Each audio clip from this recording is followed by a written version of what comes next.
Welcome to FinTech Forward. I'm Dale Lazick, and today I'll be interviewing Paresh Patel, CEO of PayRange, an amazingly innovative company that's doing incredible things in the unattended space. Paresh, thank you so much for joining us today. I'm happy to be here. Thanks for having me. It's really been exciting for me to cover your company. And I noticed that in February of this year, you came out with a mobile app that it was designed to address the problem of coin hoarding because, so many people will collect their quarters so that they can go to the laundromat. And you came out with a mobile app where they no longer have to do that. But then the COVID-19 thing happened, and you very quickly initiated a pay later feature on that app. And then you went on to continue to innovate. Now you've even added a donation feature so that people can help the people who are on the front lines. And it's amazing to me how quickly you do these enhancements and innovations. And I'd like to know more about that. But first, tell me about PayRange. What inspired you to start the company?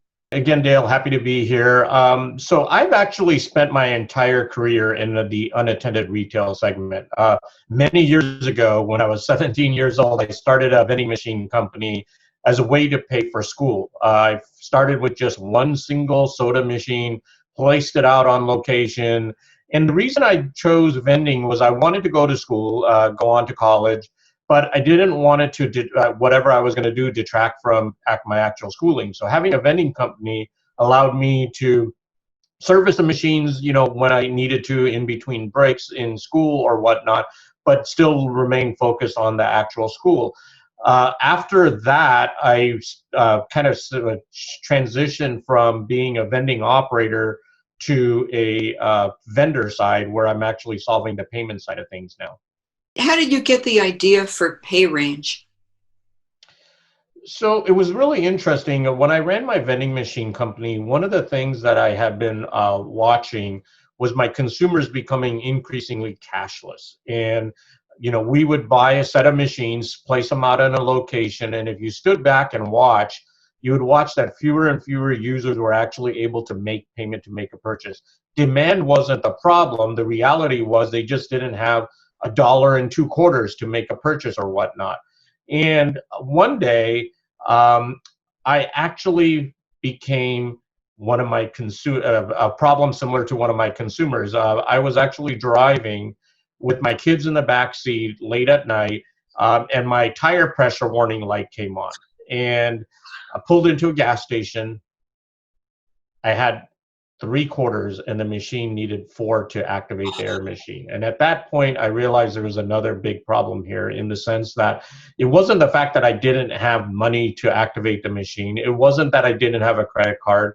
I had everything except for I just didn't have that extra quarter. And so it kind of dawned on me that what I really needed to do was find a way to communicate with that machine. And so the inspiration for the idea came along right then at that moment when I had my cell phone. I wished I could just put my credit card in there and tell the machine I had money. And so that's when I started solving for this problem. The other thing that's interesting too is that as you've grown the company, you mentioned in some of our interviews that you really serve 3 different sectors. You serve consumers, you serve the machine operators, and you serve the communities. How did your company evolve into that multi-pronged service approach? So I think for us, it was somewhat of a natural fit because we run a multi-party market system, if you will. If you just serve in our business, if we were just to serve the consumers, that wouldn't really be addressing the needs of the full market. If we just served the vending operators or the laundry operators, the merchants in our case, that wouldn't solve it either. And so what we realized, we had to take a multi-pronged approach. And that actually was never more true than recently with this COVID crisis. As you mentioned at the beginning, we've been innovating quite heavily. And in just a matter of about 4 or 5 weeks, each week we were releasing a feature for each one of our consumers or each one of our segments. The first feature we released was for our consumers, which we said basically, hey, if your card got declined because of insufficient funds, we're going to go ahead and authorize that purchase anyways because we know you need to do laundry or whatnot. And so we released that feature. The following week or so, we released another feature aimed at our merchants, which allowed them to receive their settlements on demand. It's called push to card. Basically, they can get their settlements sent directly to their debit card 24/7, 365 days a year. And we realized, hey, if they need money to make payroll or go buy some supplies or truck needs work or whatnot, we wanted to be able to immediately send them their settlement so they could take care of that. So that was the second feature for our merchants. And then the third feature for the community was this donation feature we just talked a little bit about. Basically, what we did was we allowed our consumers the ability to add on to their existing purchase a donation of 1, 5, 10, 25, or $50 to go fund frontline workers. Basically, we realized during this time that frontline healthcare workers were really impacted in the sense, in a lot of cases, they're having to do much more laundry than ever before. And that can kind of get expensive. And sometimes they're at the hospital or medical clinic without having time to even go get a lunch or anything, and they may need to purchase something from the vending machine. And so in either case, we wanted to address this group. And to our surprise a bit, we were astonished that we were able to raise almost $50,000 in a very short amount of time, helping over 2,000 frontline workers. And these were consumers who were making a $1.50 purchase and adding $25 donation to it. Anonymous, they don't even know who they're helping, but they were doing it. So it was really heartwarming to our team that they were able to do that. I also noticed that as you're growing and scaling your company, you've really become a leading brand in the unattended space. What do you attribute to that growth, and what's fueling it? Yeah, no, that's absolutely true. So one of the things about this space that we're in, what we call small ticket commerce, it's largely been left behind in terms of innovation from a lot of the other larger companies out there. The card networks, the processors, all these other players in the financial technology space haven't really addressed the needs of the small and micro ticket payment space. And we came about it with deep domain experience. As I mentioned, I've got over 20 years as the operator. So I learned the customers, I learned how the machines work, I learned about the space and their problems. And then we used a lot of that information to develop a product that goes to the heart of the core issues for all of the segments, the consumers, the merchants, and the communities. And so what we're doing is we're building a product that we feel fits the needs of all the key stakeholders in this space. And it's a difficult space because it has some inherent complexities, inherent problems. You're dealing with very small transactions that could be 25 cents, 50 cents, $1.50, $2, and very high frequency. Our average consumer does somewhere around 200 transactions a year with us. And so you're dealing with small tickets, very high frequency. Those are different needs there than somebody who's just using a credit card at a restaurant, for example. And so we had to make sure that we were innovating and solving not only the payment problem, but also the overall experience. It's not just the payment that we're solving for. We're looking for how do we make this experience actually better? And that's key. And so because of that, we feel we're getting closer and closer to becoming a solution that's universally recognized in the small ticket space, whether it be vending, laundry, amusement, car washes, even those air machines and vacuum cleaners. And so we're having a lot of fun doing it. You mentioned earlier that you've spent time in the wild observing people interacting with machines, and you've had your own experience as an end user interacting with vending machines. Tell me about your design process. So actually, going back to my days as a vending operator, that's exactly what I had done was I I'd sit 20, 30 feet away from the machine and just watch consumers interact with the machine. You pay attention to things like, where do their eyes go? What do they read? When they're making a selection, how long does it take them? How do they figure out what they want to purchase? Do they read the stickers on the machine? And, all of those kinds of things kind of played a role in how we designed our product. And one of the things that I did when I started this company very early on was set some guiding principles. One of which was we had to make things very simple.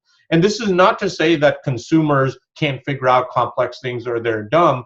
It's a matter of time. When somebody is in front of a machine, if they had to read 10 steps to make a payment to a machine, it's never going to work. And so one of our guiding principles was to make it very, very simple, very easy, very fast.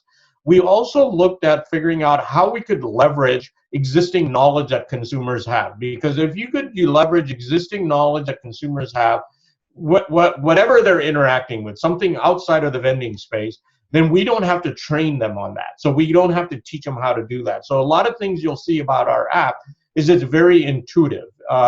Somebody could literally download the app and in 15 seconds make a payment. There doesn't have to be instructions there. And there doesn't have to be a checklist of things you need to do or very complex setup doing the first time. We wanted you to be able to walk up to a machine, download the app, and make a payment in 15 seconds.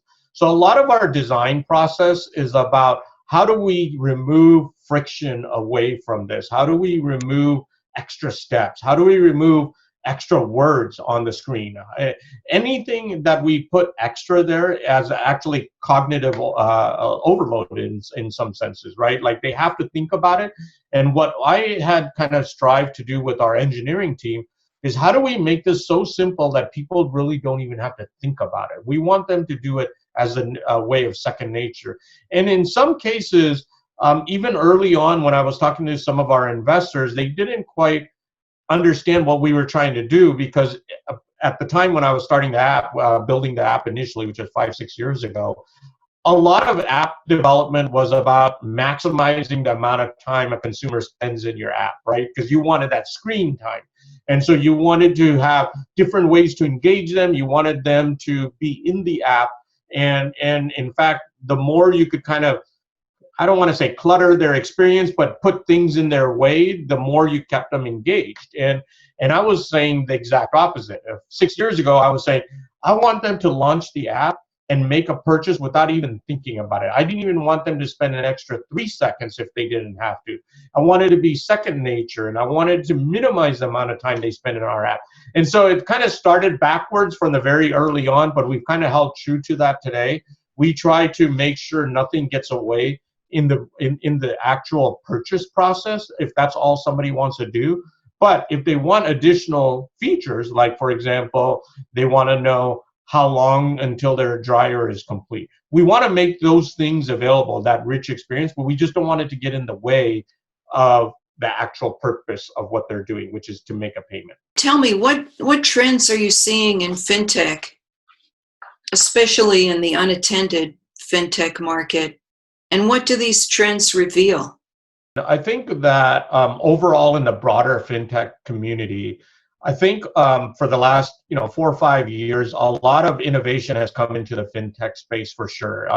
There is innovation in all kinds of spaces related to payments for cross-border payments, virtual currencies, to all kinds of vendor B2B type payments. There's been a lot of innovation all the way around. What we are seeing though is how do we look at the problem? Are we creating a solution to a real problem that exists? Are consumers or merchants or whoever your customers are willing to pay for that? And can you make money with that? I think that for a long time, there was a lot of money in the FinTech in terms of a VC community, where you didn't really have to make that much money. You didn't really have to make money if you could build market share and just try to own this space. Given what we're seeing right now, it's hard to see where all of that is going to go. But one thing is clear, is that if you're building a business that can self-sustain, can make money on its own, you're obviously in a better spot than if you're reliant on outside capital, because then there's a lot of risk factors associated with it. So one of the trends that I do see is that companies, fintechs, are trying to figure out how do I get to the point where I'm a little more self-sufficient and not just giving away my product or my solution, and am I solving a problem that someone is actually willing to pay for. As you look ahead, are there any interesting things on your product roadmap? How are you planning to participate in the future of fintech? If we kind of go back to what PayRange is about, fundamentally, it's even not about unattended retail, although that's where we kind of got started. We kind of view unattended retail like books were to Amazon 23, 24 years ago. That's how they got started, and then they kind of expand into all kinds of stuff.